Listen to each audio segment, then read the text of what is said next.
VK Mishra present. हमारे channel पे बने रहने के लिए हमारे चैनल को लाल बटन दबा करके सब्सक्राइब करें और साथ में बेल आइकन घंटी दबाएं।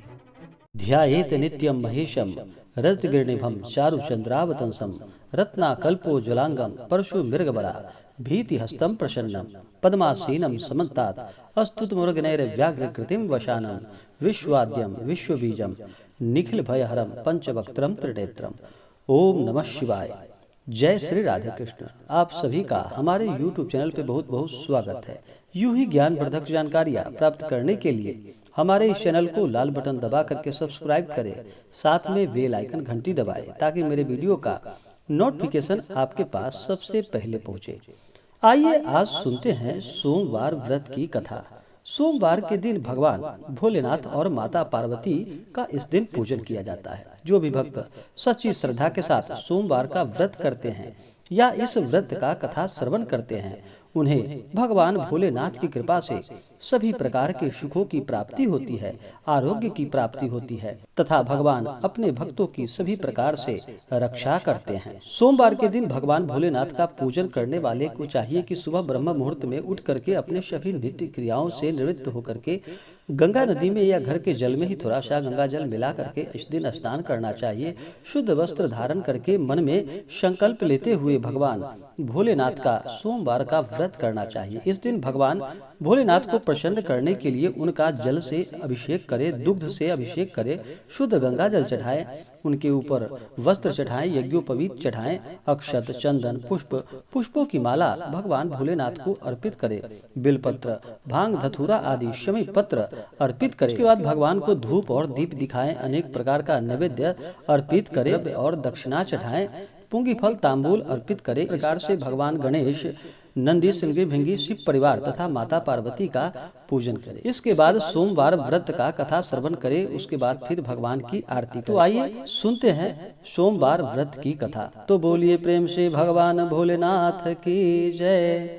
बहुत समय पहले की बात है कि एक नगर में एक धनी व्यापारी रहता था। वह दूर दूर तक उसका व्यापार फैला हुआ था। नगर में उस व्यापारी का सभी लोग मान और सम्मान किया करते थे। इतना सब कुछ होने पर भी वह व्यापारी बहुत दुखी रहता था, क्योंकि उस व्यापारी का कोई पुत्र न था। वह दिन रात एक ही चिंता उसे सताती रहती थी कि उसके मृत्यु के बाद उसके इतने बड़े व्यापार और धन संपत्ति को कौन संभालेगा। पुत्र पाने की इच्छा से वह व्यापारी प्रति सोमवार भगवान शिव की व्रत पूजा किया करता था और सायंकाल को व्यापारी शिव मंदिर में जाकर भगवान शिव के सामने घी का दीपक जलाया करता था।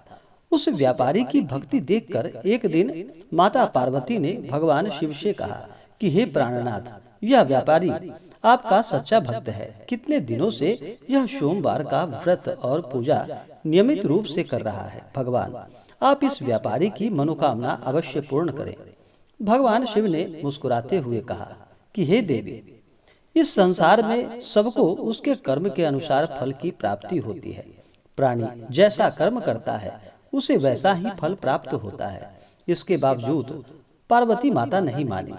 उन्होंने आग्रह किया और कि हे प्राणनाथ, आप इस व्यापारी की इच्छा पूरी करें। यह आपका अनन्य भक्त है। प्रति सोमवार आपका विधिवत व्रत रखता है और पूजन अर्चन करता है और आपको भोग लगाकर एक समय भोजन ग्रहण करता है। उसको इसे पुत्र प्राप्ति का वरदान देना चाहिए।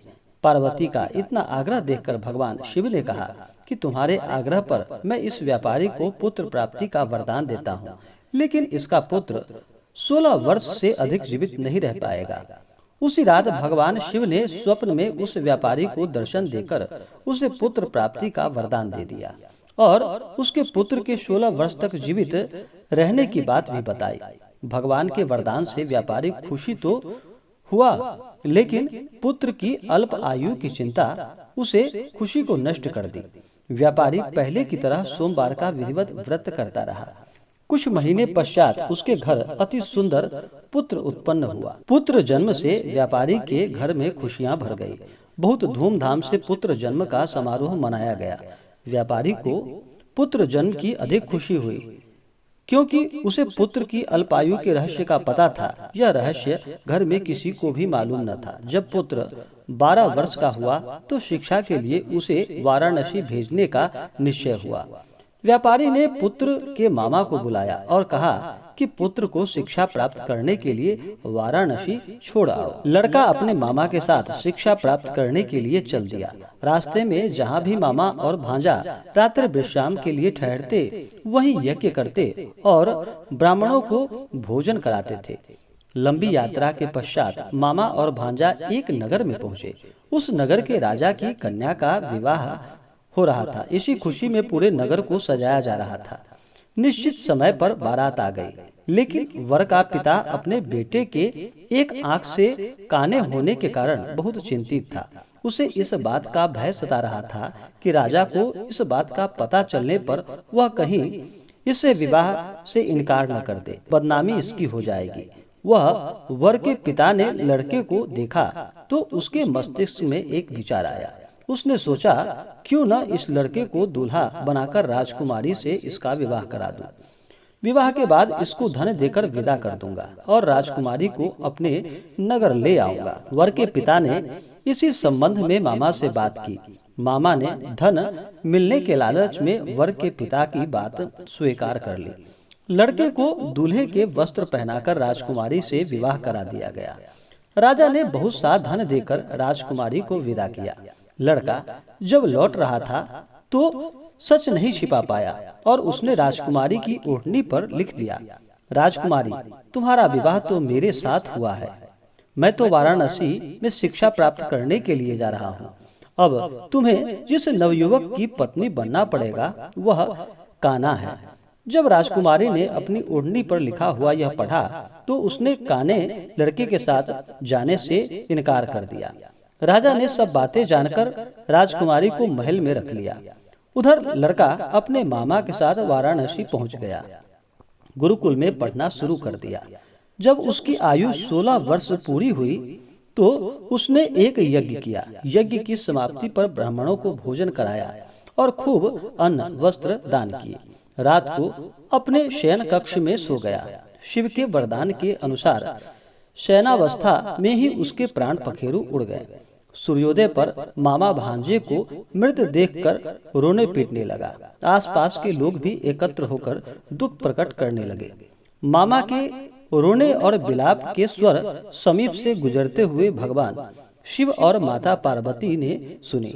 पार्वती माता ने भगवान से कहा कि हे प्राणनाथ, मुझसे इसको रोने का स्वर सहन नहीं हो रहा है। आप इस व्यक्ति के कष्ट अवश्य दूर करें।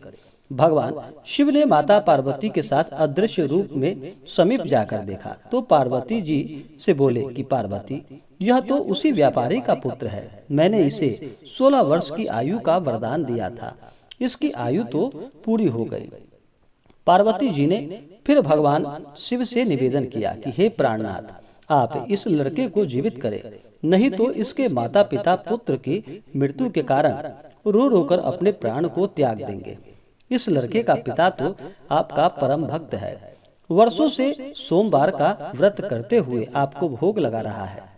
माता पार्वती के आग्रह करने पर भगवान शिव ने उस लड़के को जीवित होने का वरदान दिया और कुछ ही पल में वह जीवित हो उठकर बैठ गया। शिक्षा समाप्त करके लड़का मामा के साथ अपने नगर की ओर चल दिया। दोनों चलते हुए उसी नगर में पहुंचे जहां उसका विवाह हुआ था। उस नगर में भी यज्ञ का आयोजन किया। समीप से गुजरते हुए नगर के राजा ने यज्ञ का आयोजन देखा। राजा ने उसको तुरंत पहचान लिया।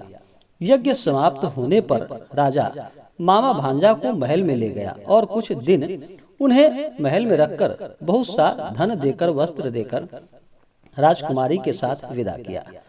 रास्ते में सुरक्षा के लिए राजा ने बहुत से सैनिकों को भी साथ भेजा। नगर में पहुंचते ही एक दूत को घर भेजकर अपने आगमन की सूचना भेजी। अपने बेटे के जीवित वापस लौटने की सूचना से व्यापारी बहुत प्रसन्न हुआ।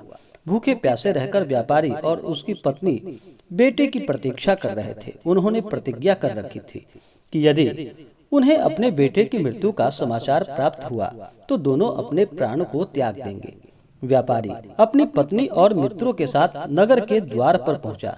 अपने बेटे के विवाह का समाचार सुनकर पुत्रवधू राजकुमारी को देखकर उसकी खुशी का ठिकाना न रहा। उसी रात भगवान शिव ने व्यापारी के स्वप्न में आकर कहा कि हे श्रेष्ठी, मैंने तेरे सोमवार के व्रत करने और व्रत का कथा सुनने से प्रसन्न होकर तेरे पुत्र को लंबी आयु प्रदान की है। व्यापारी बहुत प्रसन्न हुआ। सोमवार का व्रत करने से व्यापारी के घर में खुशियां लौट आई। शास्त्रों में लिखा है कि जो स्त्री पुरुष सोमवार का विधिवत व्रत करते हैं और इस व्रत का कथा का श्रवण करते हैं, उनकी सभी इच्छाएं पूर्ण होती है। तो बोलिए प्रेम से भगवान भोलेनाथ की जय। तो आशा करता हूँ कि यह जानकारी आपको अच्छा लगा हो। ऐसे ही ज्ञानवर्धक जानकारियाँ प्राप्त करने के लिए हमारे इस चैनल को लाल बटन दबा करके सब्सक्राइब करें, साथ में बेल आइकन घंटी दबाएं ताकि मेरे वीडियो का नोटिफिकेशन आपके पास सबसे पहले पहुंचे। वीडियो को लाइक और अपने मित्रों तथा दोस्तों के साथ शेयर करें। सुखी रहें और स्वस्थ रहें। जय श्री राधे कृष्ण। धन्यवाद।